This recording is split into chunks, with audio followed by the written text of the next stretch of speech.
The approaches that we used to answer the question were computational and mathematical modeling. And so this really fits in with what my group, the Pandemic and Epidemic Threat Analysis Lab, or PETAL at UC Berkeley, does more generally, which is to use computational epidemiology to support and develop a quantitative science of pandemic preparedness and ensure the world is safer from these threats in the future.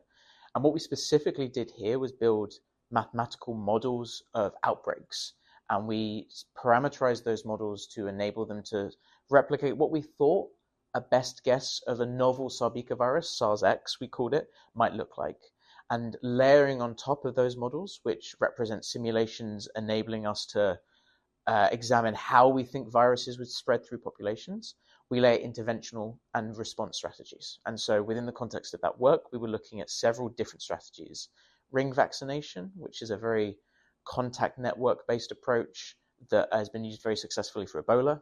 Spatially targeted vaccination, which again has seen a lot of success in controlling filoviral outbreaks in Central Africa. And then a more traditional vaccination of high-risk groups, so the elderly in this case, which many of us will know from SARS-CoV-2.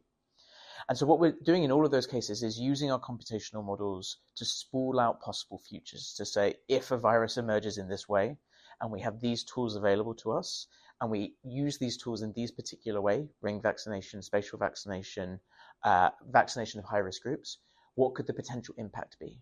Could we control the epidemic? Could we prevent people from dying? And what's the best way to be using these tools?